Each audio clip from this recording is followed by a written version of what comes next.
ये सीरीज हमें दिखाती है अगर सुपरमैन जैसा सुपर हीरो अगर विलन बन जाए तो उसे जस्टिस लीग जैसी टीम भी रोक सकती है या नहीं। पर इस सुपर हीरो का खुद बेटा उसे रोकने आता है तो क्या उसे रोक पाता है या नहीं। इन सभी सवालों के जवाब तुम्हें मिल जाएंगे, पर उससे पहले वीडियो स्टार्ट करते हैं। एपिसोड की शुरुआत में हमें भाड़े के गुंडे मॉलर्स ब्रदर्स को दिखाया जाता है जो व्हाइट हाउस में प्रेसिडेंट को मारने के लिए आए होते हैं, लेकिन प्रेसिडेंट को वो मार पाता उससे पहले गार्डियंस ऑफ द ग्लोब वहाँ पर पहुंच जाते और मॉलर्स ब्रदर को रोकने से पहले वो सभी मिलकर मॉलर्स ब्रदर का ध्यान भटकाते हैं ताकि सभी को वहाँ से सेफली निकाल सके। व्हाइट हाउस से डार्क विंग जब सिटीजन्स को निकाल रहा होता तो मॉलर्स ब्रदर उस पर टैंकर फेंकते हैं जिसे ओमनी-मैन इस यूनिवर्स का सुपरमैन होता है बहुत अच्छे से कैच कर लेता है। इसके बाद मॉलर्स ब्रदर को मारने के लिए सभी गार्डियंस ऑफ द ग्लोब इकट्ठा होते हैं और मॉलर्स ब्रदर को बहुत ही आसानी से कूट कर हरा देते हैं। इनकी लड़ाई का प्रसारण सीधा न्यूज पर होता और ओमनी-मैन का बेटा मार्क भी इस न्यूज को देख रहा होता। मार्क ओमनी-मैन के आने पर बोलता कि मेरी पावर्स कब आएगी डैड। ओमनी-मैन बोलता कि 18 साल से पहले विल्ट्रम में बच्चों को पावर्स मिल जाते, तुम्हारी पावर भी जल्द ही तुम्हें मिल जाएगी।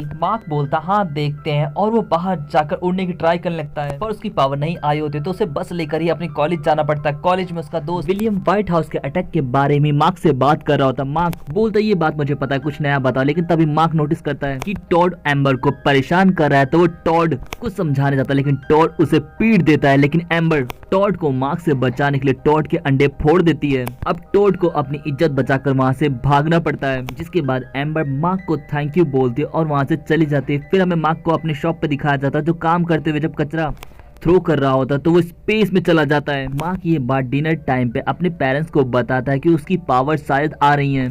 मार्क का फादर बोलता अगर तुम चाहो तो मैं तुम्हें कल से ट्रेन कर सकता हूँ, आप जाओ और सो जाओ। लेकिन मार्क को नींद ही नहीं आ रही थी। उसे वो वक्त याद आता है जब मार्क के फादर ने बताया होता कि वो एक एलियन जो विल्ट्रम प्लेनेट से आए हैं। वो बताते हैं कि विल्ट्रम प्लेनेट बहुत ही ज्यादा खुशहाल और डेवलप प्लेनेट है। हमारे प्लेनेट के लोग दूसरे प्लेनेट पर जाकर लोगों की मदद करते हैं ताकि दूसरे लोगों का भी विकास हो सके। मुझे प्लेनेट अर्थ मिला जहाँ पर मेरी मुलाकात तुम्हारी मम्मी से और फिर तुम हुए। कुछ ही वक्त के बाद तुम में भी मुझे जैसी शक्तियाँ आ जाएंगी। इसके बाद प्रेजेंट टाइम में हमें मार्क को दिखाया जाता है। मार्क जब इस बार कोशिश करता है तो वो उड़ पा रहा होता है, लेकिन फर्स्ट टाइम होने की वजह से वो क्रैश लैंडिंग के साथ नीचे आ जाता है। अगली सुबह ओमनी-मैन उसे जगाते हैं और बोलते हैं चलो आज तुम्हारी ट्रेनिंग का टाइम है। ट्रेनिंग में सबसे पहले वो अपने आप को हवा में बैलेंस करना सिखाता है, लेकिन मार्क फिर भी फेल हो रहा होता है। जिसके बाद ओमनी-मैन के फादर बोलते हैं कि मुझे जितने जोर से हो सके हिट करो, लेकिन यहाँ पे मार्क उन्हें छू भी नहीं पा रहा होता। यहाँ पर मार्क को एक जबरदस्त घूसा उसके फादर मारते हैं। मार्क बोलता है डैड मुझे दर्द हो रहा है, जिस पर ओमनी-मैन बोलता है बेटा विल्ट्रम में हमें सिखाया जाता है कि हमें हर सिचुएशन के लिए तैयार रहना चाहिए। फिर हमें घर पे ओमनी-मैन को दिखाया जाता है जो डेबी से बोलता है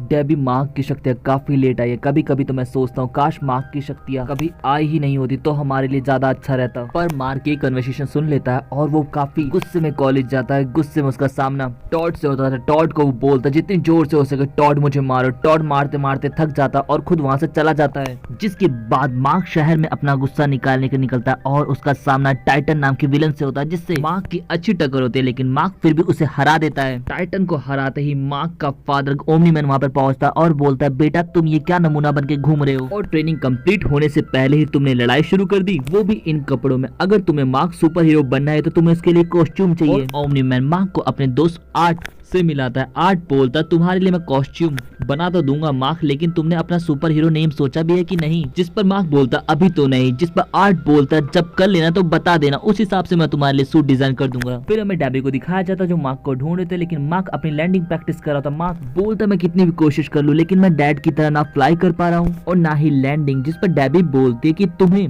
महान ओमनी-मैन बनने की जरूरत नहीं है, तुम वो बनो जो तुम हो, तुम्हें पूरा हक है कि तुम एक अलग पहचान बनाओ। फिर हमें अगले दिन मार्क को दिखाया जाता है जो अपने फादर से बोलता कि मैं डरा हुआ, जिस पर मार्क को ओमनी-मैन समझाता है कि तुम्हारी उम्र के बच्चे लापरवाह हो जाते हैं और सोचते हैं कि उन्हें कोई नहीं हरा सकता है, लेकिन तुम्हें सच में कोई नहीं हरा सकता, तुम इनविंसिबल हो। इससे मार्क को अपना सुपर हीरो नाम मिल जाता है। वो अपना नाम इनविंसिबल रखता है और आर्ट से अपना सूट बनवाने के बाद टेस्ट ड्राइव के लिए निकल जाता है। पर रास्ते में मार्क को एक विलन पुलिस वालों पर हमला करते हुए दिखता है तो मार्क उससे फाइट करता है और इजीली उसे हरा भी देता है। फिर हमें रेड डस्ट को दिखाया जाता है जो अपनी गर्लफ्रेंड के साथ बैठा हुआ था, लेकिन तभी उसे गार्डियंस ऑफ द ग्लोब का इमरजेंसी मैसेज मिलता है और वो तुरंत वहां से निकल जाता है। और same message immortal man, aquaria, war movement और मार्शियन घोस्ट और डार्क विंग को भी मिलता। सभी असेंबल होते हैं तो इमोर्टल को रेड डस्ट बचा लेता है तो ओमनी-मैन रेड डस्ट को ही सबसे पहले अपने हाथों से पचका कर मार देता है। जिसके बाद वो मार्शियन और फिर डार्क विंग को निपटाता है और ऐसा करते करते वो अपनी टीम के एक एक मेंबर को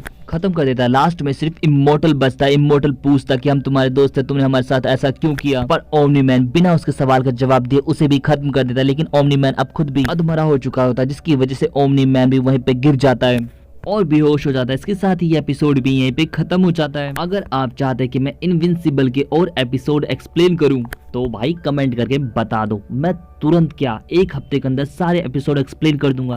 पर उससे पहले वीडियो को लाइक और चैनल को सब्सक्राइब कर दे ताकि ऐसी मजेदार वीडियो आपके पास आती रहे। सो मिलते हैं अब नेक्स्ट वीडियो में। Thanks for watching and sayonara.